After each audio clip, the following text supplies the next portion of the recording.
Hoje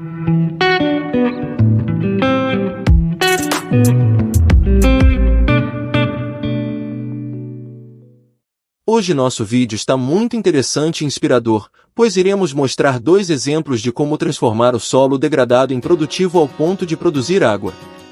Continue conosco até o final que entenderá como é possível plantar água. Vamos começar visitando uma área, na região mais seca do Brasil chamada Porções, um pequeno município no semiárido baiano, que está plantando uma agrofloresta para colher água. Veja, uma mancha esverdeada se destaca na paisagem ondulada dos arredores do município baiano. Ali, a abundância de cactos, suculentas e árvores da caatinga contrasta com a pastagem degradada e os solos nus do entorno. O responsável pelo oásis é o engenheiro aposentado Nelson Araújo Filho, de 66 anos. Ele diz que quando começou aqui, o solo era compactado e não produzia nada. Sentado na sombra de um umbuzeiro, o Sr. Nelson conta que por muitos anos aquela área, que pertence a seu pai, abrigou roças de milho e aipim. Depois, virou pasto para gado. Mas os anos de uso intensivo esgotaram o solo e o deixaram em vias de virar deserto, fenômeno que atinge cerca de 13% das terras do semiárido brasileiro, segundo o Laboratório de Análise e Processamento de Imagens de Satélites da Universidade Federal de Alagoas. O Sr. Nelson começou a reverter o processo há 3 anos com a implantação de um sistema agroflorestal em 1,8 hectare, área equivalente a 2 campos de futebol. O método, que tem sido adotado em várias regiões brasileiras e do mundo, se espelha no funcionamento dos ecossistemas originais de cada região. No início, ele plantou espécies da caatinga que sobrevivem mesmo em solos degradados, como a palma forrageira e o avelós. Depois, passou a podar a vegetação com frequência, usando todo o material cortado para cobrir e adubar o solo. Com a melhora das condições, espécies mais exigentes, como árvores frutíferas e de grande porte, já começam a pedir passagem. A abundância de flores e frutos atrai aves e abelhas, e animais silvestres que há muito não eram vistos, como veados, voltaram a circular pela região. Em mais alguns anos, ele espera que seu sistema se assemelhe a uma área intocada da caatinga, com plantas de todas as alturas e alta variedade de espécies, de onde possa tirar mel, frutas e alimento para rebanhos o ano todo. E tudo isso sem usar agrotóxicos, adubos químicos ou uma só gota de água com irrigação. Não falta água na caatinga, diz o agricultor, referindo-se ao orvalho que banha a vegetação todas as noites e que o deixa com a roupa molhada ao visitar a agrofloresta pela manhã. Ele afirma que a água do sereno é suficiente para manter o sistema funcionando.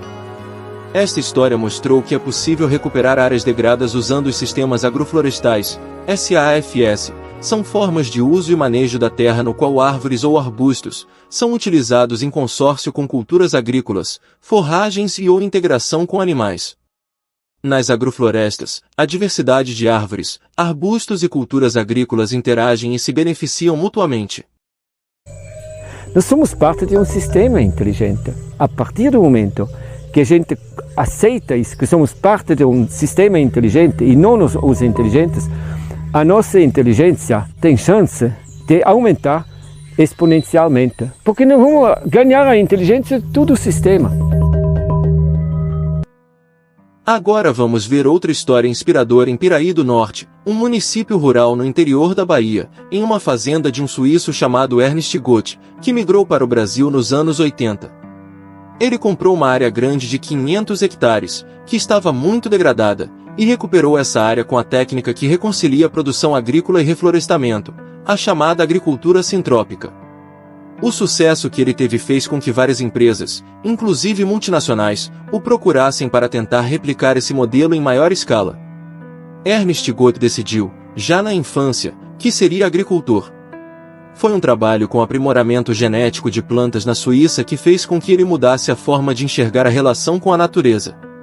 Um sistema agroflorestal sempre se espelha no ecossistema original da região onde ele é implantado. Essa é uma área de Mata Atlântica, então as espécies que estão aqui ocupam todos os diferentes andares da floresta, como na Mata Atlântica. O carro-chefe da produção do Sr. Ernst é o cacau, uma árvore que gosta de estar na sombra de outras. Então, em vez de ter uma monocultura em que só há cacau ocupando uma área, ele mantém a produção de cacau e de todas as espécies que estão acima e abaixo dele. Hoje, Ernest tem alunos que estão implantando seus métodos em todas as regiões do Brasil. Ele também já foi contratado pelo Grupo Pão de Açúcar e pela Michelin para auxiliá-los a produzir alimentos e borracha em grande escala, seguindo os mesmos princípios. O método de Ernest dispensa o uso de agrotóxicos e adubos químicos. Enquanto muitos agricultores veem insetos, fungos e bactérias como pragas, Ernest os vê como aliados que avisam sobre algum desequilíbrio no sistema. Quando Ernest chegou a essa terra, 11 riachos haviam desaparecido por causa do desmatamento e da erosão. Conforme ele foi replantando a floresta original, a água voltou e se tornou permanente ao longo do ano inteiro. Por isso, ele costuma dizer que a água se planta, e se planta em qualquer lugar. Hoje, a maior parte da propriedade virou uma reserva ambiental privada, e somente 5 hectares, menos de 1% do terreno, geram receita. É nessa área que, em meio a grandes variedades de frutas, legumes e árvores imensas, ele cultiva um cacau de alta qualidade, que é exportado para Portugal. Com tanta oferta de alimentos, a família do suíço quase não precisa ir ao supermercado, e todas as construções da fazenda são feitas com madeira extraída dali. A transformação que Ernest promoveu na fazenda chamou a atenção de governos, agricultores e empresas, que nas últimas décadas passaram a contratá-lo para consultorias. Ele começou a rodar o Brasil dando cursos e ensinando muitas pessoas. Ernest chegou à região quando buscava terras para avançar em pesquisas iniciadas na Suíça. Nascido em um vilarejo em 1948, Ernest disse ter tomado gosto pela agricultura desde seus primeiros anos de vida. Na adolescência, aprendeu a fazer queijo e cuidou de vacas nos Alpes. Aos 23 anos, sem jamais ter se formado na faculdade, passou em um concurso para trabalhar com melhoramento genético de plantas, um trabalho que ajudou a canalizar as energias de um jovem inquieto. Ele foi expulso da escola 3 vezes por questionar demais os professores. Seus experimentos no laboratório levaram à seguinte questão: será que não seria mais inteligente se nos dedicássemos a melhorar as condições que oferecemos às plantas, em vez de tentar adaptá-las às condições cada vez piores que impomos? Chegou, então, à conclusão de que nossos sistemas agrícolas deveriam imitar os ecossistemas originais. Mas ainda faltava pôr a teoria à prova, o que seria difícil na diminuta Suíça. Após trabalhos na Tanzânia e na Costa Rica, um sócio lhe ofereceu um empréstimo para comprar uma propriedade grande na região cacaueira da Bahia.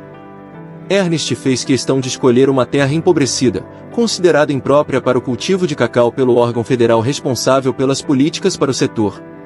Segundo ele, era necessário provar que sabia trabalhar.